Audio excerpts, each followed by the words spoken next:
I used to believe in fairy tales, the kind where love meant forever, where whispered promises held the weight of eternity.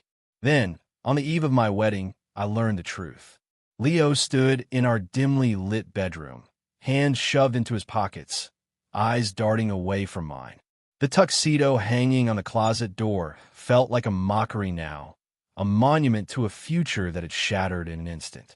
Luna, I can't do this. At first, I thought he meant something trivial. Maybe wedding day jitters.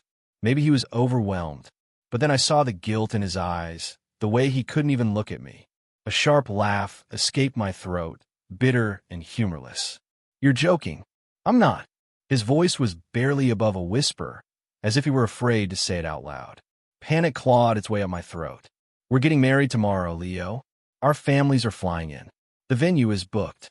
There is no I can't do this. He ran a hand through his hair, exhaling sharply. I should have told you sooner. His jaw tensed, and he hesitated. And then he said it. A name. Her name.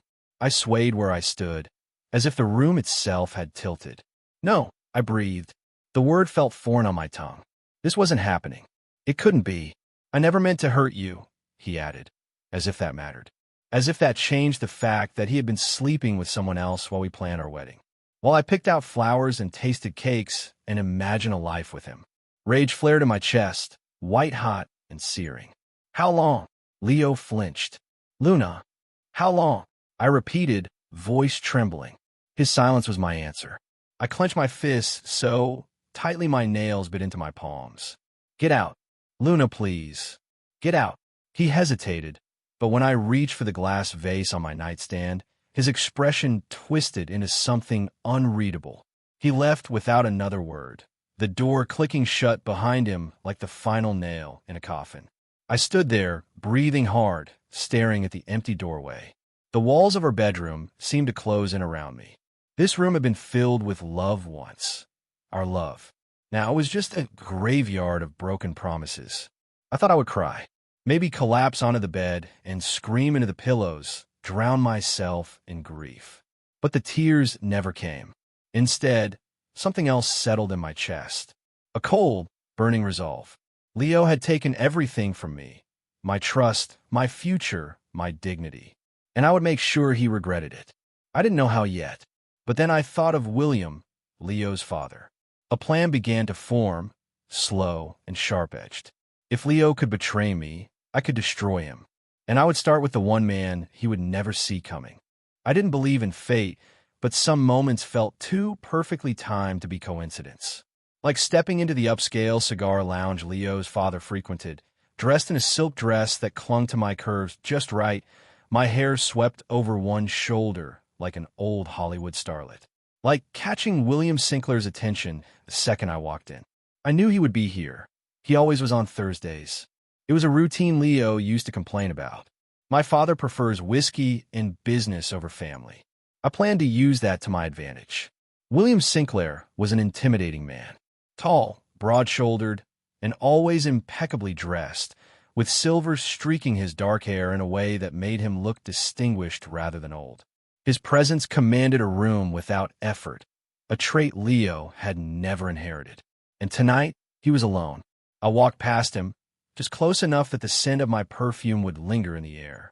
I didn't look at him directly, but I knew he was watching me. A bartender approached. "What can I get you?" I leaned against the bar, letting the silk fabric slip slightly off my shoulder. "A whiskey neat." Good choice. But the voice didn't come from the bartender. I turned my head just enough to see William beside me, studying me with an unreadable expression. His voice was deep, smooth, commanding without trying to be. I let a slow smile tug at my lips. I like to think so. His eyes lingered on me, dark and knowing. "You don't seem like someone who usually drinks whiskey." "Because I'm a woman?" I challenged. One corner of his mouth lifted. "Because you ordered it like you wanted to impress someone." The remark caught me off guard, but I didn't let it show. Instead, I lifted my glass as the bartender set it down, letting the ice clink softly. Maybe I just enjoy a drink with a bite. William studied me, then lifted his own glass in a silent toast before taking a sip. Silence stretched between us, thick with something unspoken. He didn't flirt, not outright, but there was something about the way he held my gaze that made my pulse quicken. This wasn't the kind of man who chased women. Women chased him. I had expected this to be easy. Play the part, lure him in, get my revenge. But standing this close, feeling the weight of his attention, I realized something dangerous. I wasn't just playing a role. I was intrigued. "You're Leo's ex-fiancé." The words landed like a stone in my stomach. He knew exactly who I was. I kept my expression smooth, but I lifted my glass again to give myself a moment. "Ex, yes." His gaze didn't waver. "Why are you here, Luna?" For a moment, I considered telling the truth. But then I smiled, slow and deliberate. Maybe I was looking for a change. William exhaled softly, something like amusement flashing across his face. "Be careful what you look for. You might find it." His words sent a shiver down my spine. I had come here to manipulate him, to make him fall for me. But in that moment, I had the strangest feeling. I might be the one in danger. I hadn't expected to see William again so soon. After that first night at the lounge, I thought he might dismiss me as a woman scorned, someone playing a dangerous game she didn't fully understand. And maybe he was right. But when I returned the following Thursday, his gaze found me the moment I stepped inside, as if he'd been waiting. I took my time walking to the bar, knowing he was watching. When I sat, he didn't hesitate to move closer. "Whiskey again?" His voice carried the same smooth confidence as before. I glanced at his own glass. "Are you going to question my drink choice every time we see each other?" "Only if I think you're lying about it." I smirked, but I didn't answer. Let him wonder. Let him try to figure me out. And so it began. At first, our conversations were careful, surface level. He asked me about my work, my interests. I played along, keeping my responses flirtatious, but not too revealing. But William wasn't a man easily fooled. He had a way of seeing through me, of cutting through the performance. "You're not here for the whiskey," he said one night after our third meeting. I swirled the amber liquid in my glass. "What do you think I'm here for?" He leaned in slightly, his presence commanding without effort. "I think you want something. I just don't know what yet." A chill ran down my spine. Not of fear, but something more dangerous. Excitement. Still, I had a role to play. I met his gaze, letting my lips curve into a slow smile. "Maybe I just like your company." His expression didn't change, but something flickered in his eyes. Curiosity. Interest. That was the night he asked me to dinner. The restaurant was quiet, dimly lit, the kind of place where conversations felt like secrets. He pulled out my chair before taking his own seat, a gentleman through and through. As the waiter poured wine, he watched me over the rim of his glass. "Tell me something true, Luna." The question caught me off guard. "What?" "Something real. No performance." I hesitated, my carefully crafted facade cracking just a little. "And what if I don't have anything real to say?" He tilted his head, studying me. "Then you're either a very good liar, or you're afraid of being seen." My stomach tightened. No one had ever looked at me like that before, like they weren't just listening to my words, but dissecting the spaces between them. I could have brushed it off, made a joke, redirected the conversation. But for some reason, I found myself saying, "I don't know who I am without him."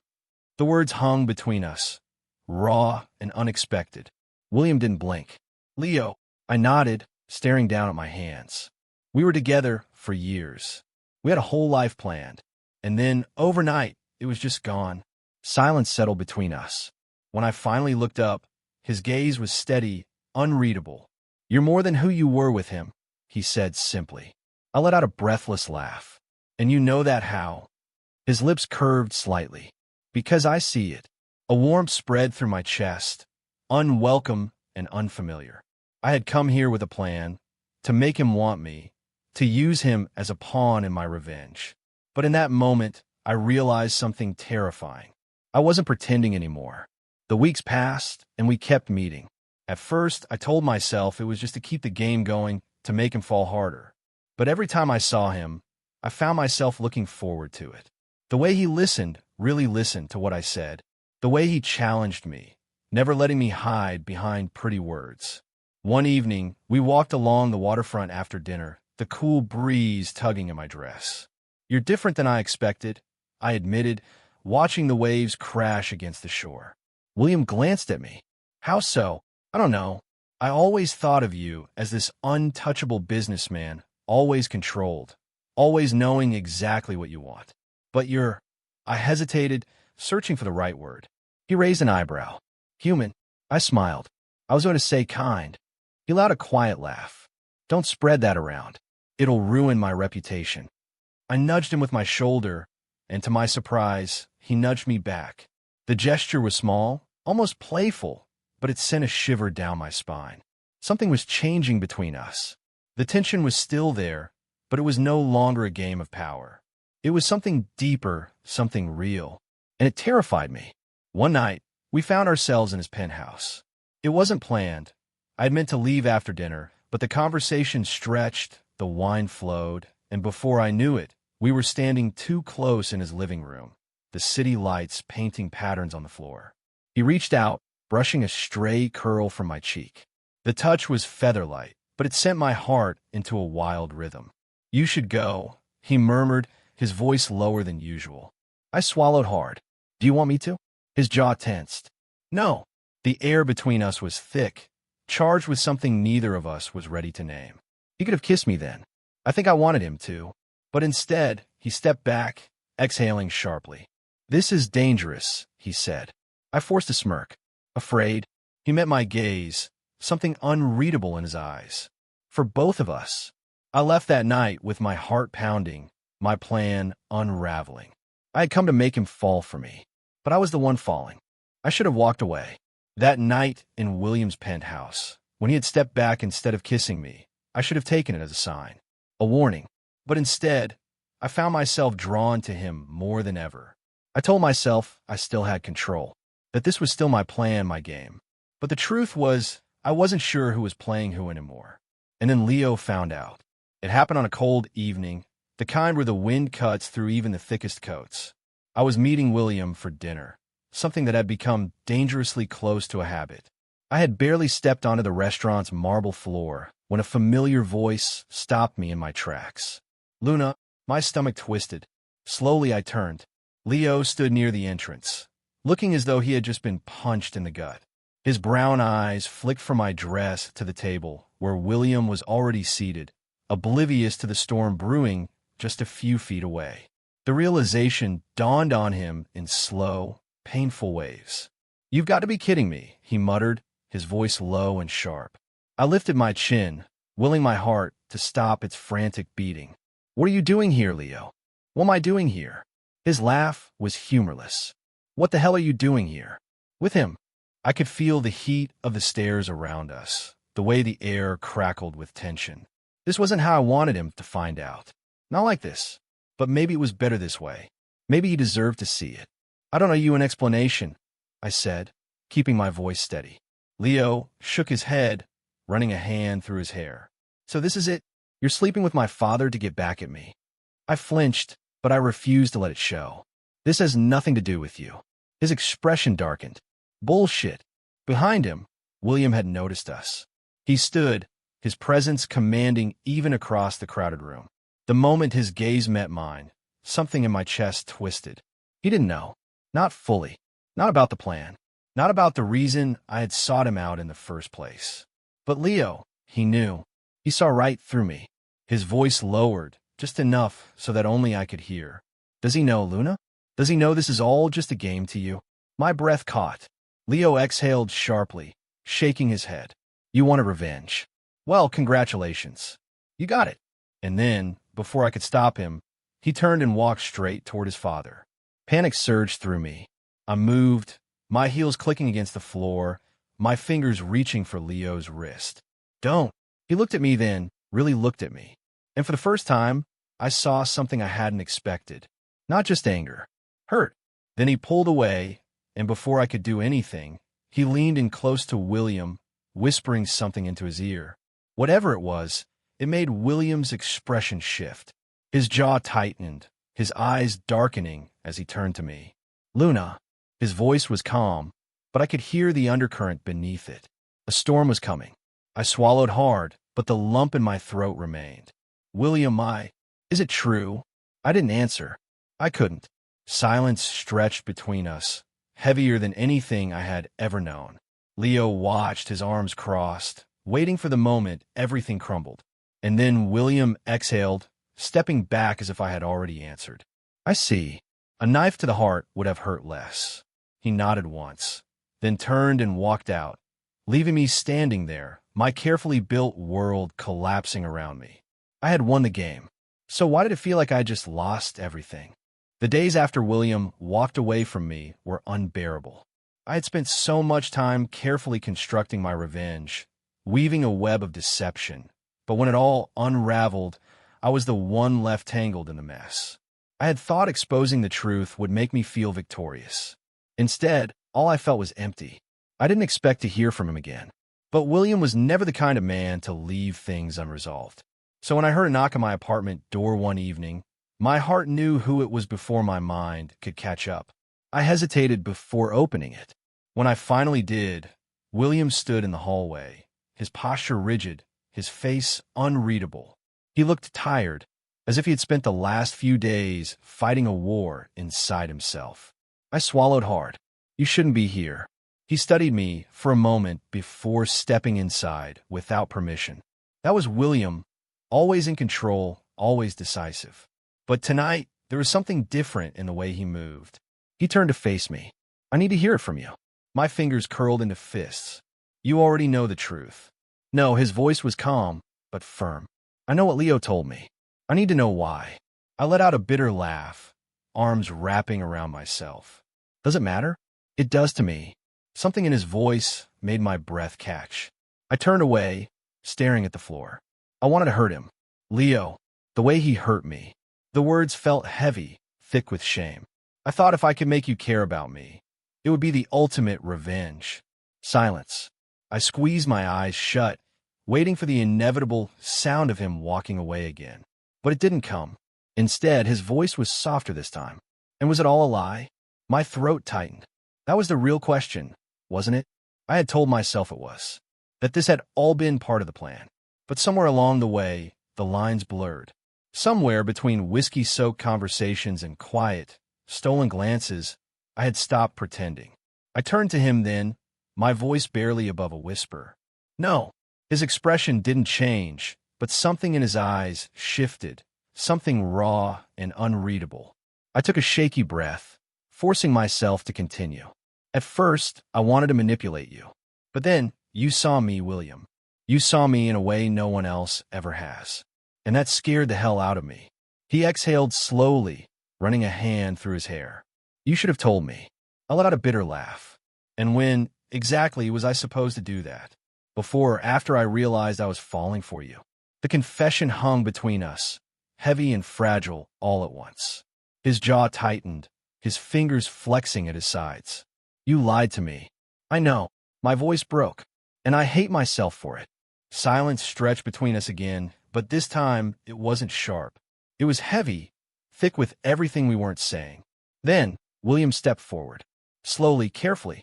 I held my breath as he reached out, his fingertips brushing against mine. The touch was barely there, but it sent a shiver down my spine. Tell me something real, he murmured, the same words he had said to me once before. I swallowed hard. I don't know how to live without the anger anymore, without the revenge. His fingers curled around mine, grounding me. Then let it go. I looked up at him, my vision blurred with unshed tears. And what if I don't know how? He exhaled, his thumb brushing against my knuckles. Then I'll help you. A sob caught in my throat. I had spent so long trying to destroy someone else that I hadn't realized I was destroying myself in the process. But William, he saw through all of it. And somehow, despite everything, he still saw me. William didn't forgive me right away, and I didn't expect him to. But he didn't walk away either. And that was enough to give me hope.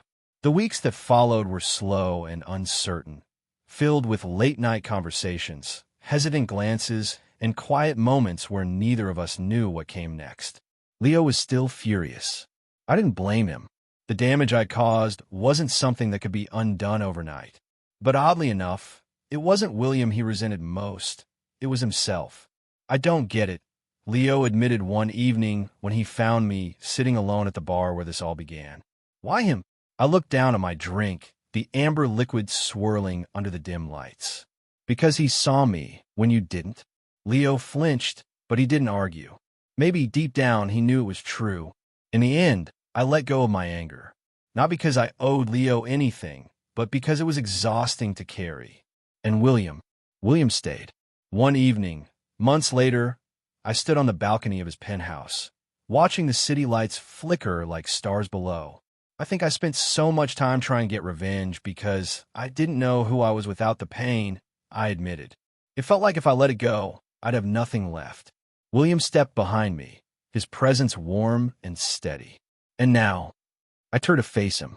Now, I think I finally know who I want to be.